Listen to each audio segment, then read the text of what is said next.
one of the greatest and most influential filmmakers in American history is a gentleman by the name of Orson Welles. I was listening to an interview he had recently with a gentleman by the name of Weldon. And this interview caught my attention because Orson Welles was talking about what gave him this incredible confidence to go out there and become an actor and a radio host and a filmmaker and create masterpiece after masterpiece. And his answer was very insightful, and I want to share it with you guys. So I'm just going to read you the transcript from the interview. Weldon asks him, "Where did you get the confidence from?" And Welles says, "Ignorance. Ignorance. Sheer ignorance." He says there's no confidence to equal it.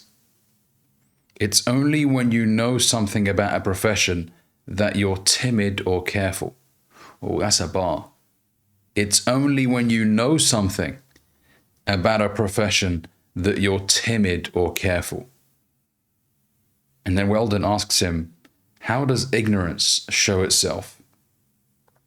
And Welles says, "I thought that you could do anything with a camera that the eye could do, or the imagination could do. And if you come up from the bottom in the film business, you're taught all the things that the cameraman doesn't want to attempt for fear he will be criticized for having failed. And in this case, I had a cameraman who didn't care if he was criticized if he failed. And I didn't know that there were things you couldn't do. So anything I could think up in my dreams, I attempted to photograph." Weldon then says, "You got away with enormous technical advances, didn't you?" And Welles says, "Simply by not knowing that they were impossible, or theoretically impossible. And of course, again, I had a great advantage, not only in the real genius of my cameraman, but in the fact that he, like all great men, I think, who are masters of a craft, told me right at the outset that there was nothing about camera work that I couldn't learn in half a day, that any intelligent person couldn't learn in half a day, and he was right." Weldon says, "It's true of an awful lot of things, isn't it?" And then Welles says, "Of all things." That was very insightful indeed. And there's a few takeaways from this interview that I want to add my 2 cents on, really. Firstly, that the more you look into something, the more you talk yourself out of it. That is very, very true. You start to overcomplicate the process. You start to find flaws in why the process won't work out. And sure enough, that in itself prevents most people from ever even trying. And that's the real tragedy, to not even try. There are so many people out there today in their late 60s and 70s that could have become great guitar players, that could have become great radio hosts, that could have become great artists, painters, that could have become so many different things, could have become really great at them. But they sat there and they analyzed it from a rational perspective. And then they tried to reason with themselves as to why they can't do it.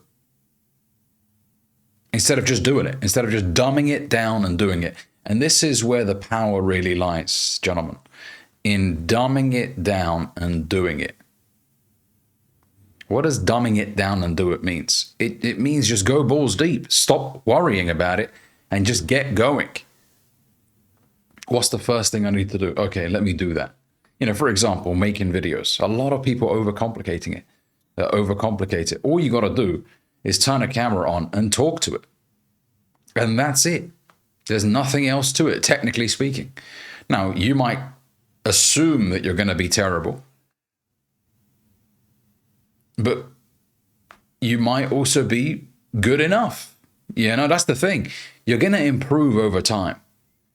But a lot of us think we're going to be absolutely awful. And so we never even try. You've got to allow yourself to become better at something. The only way you can improve at something is to repetitively do it. If you do not engage in the action again and again and again, you will not improve. It's a numbers thing, right? As they say, repetition will build you a reputation.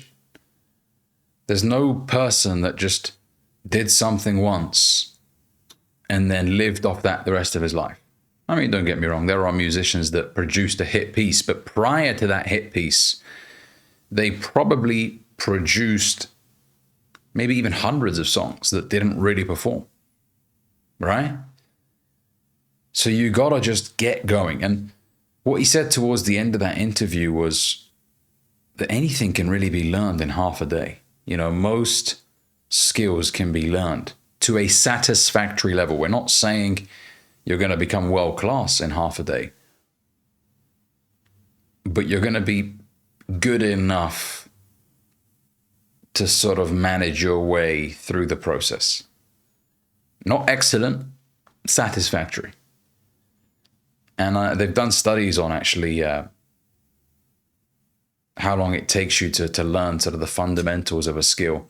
And they say that 20 hours, around 20 hours is enough time to know enough about something that really puts you in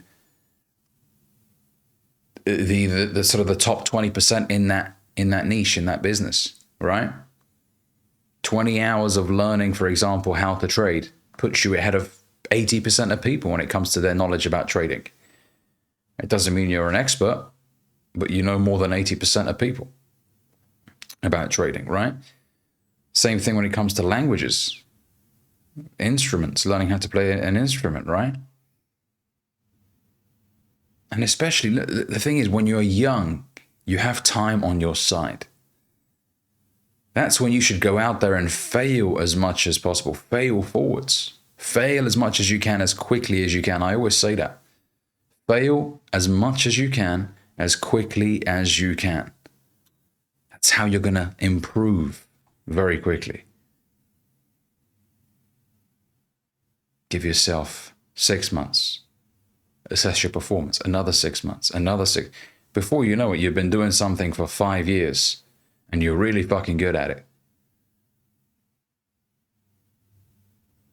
But you had to start somewhere. As they say, the person at the top of the mountain didn't fall there. He started somewhere at the bottom and then started to scale. But the issue today is that most people don't want to be seen starting at the bottom. I'm going to say that again. Most people don't want to be seen starting at the bottom. They find it cringe. They think, oh God, no. People are going to see me make mistakes and they're going to laugh at me and judge me. If you don't want to be judged, just sit somewhere in the corner and yeah, you'll live a safe life. No one really talk much about you or say anything about you.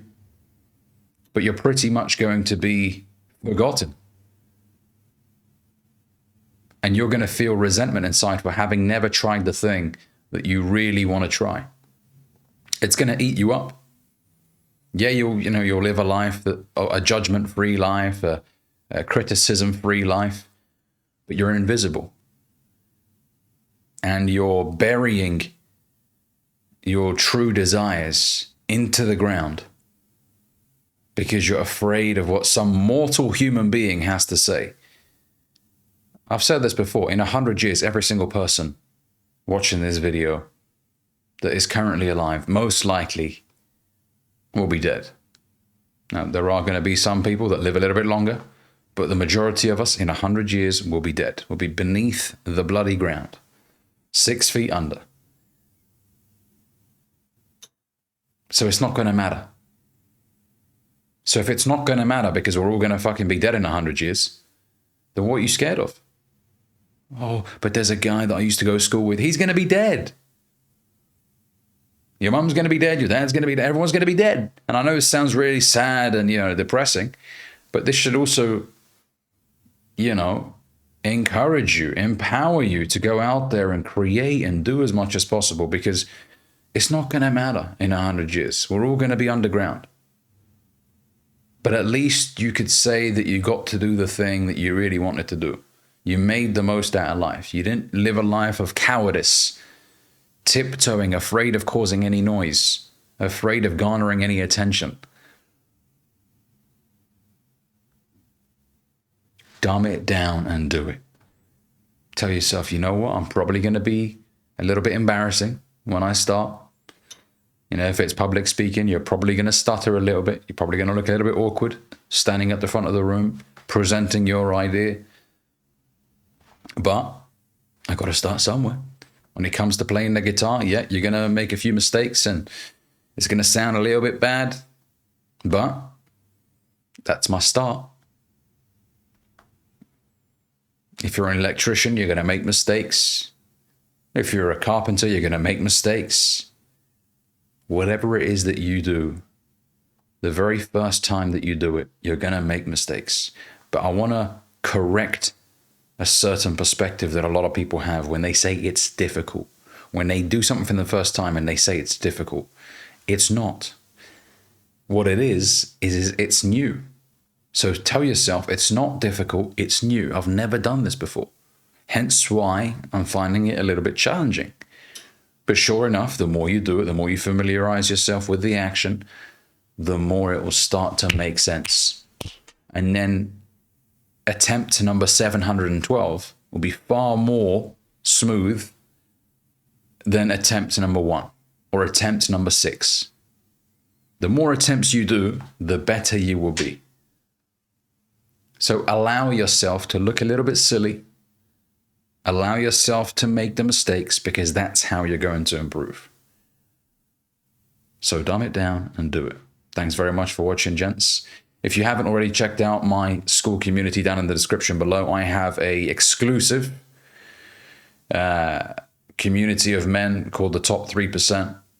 Gents all around the world that want to improve in their confidence, in their communication, in their style, fitness, amongst many other things. It's a community of individuals that are helping each other. The networking the networking power in that community is incredible. And we've got members globally, all around the world, across different continents. If you want to find out more information about this community, click on the link down in the description below, and I look forward to welcoming you inside. Thanks very much for watching. Catch you in the next video.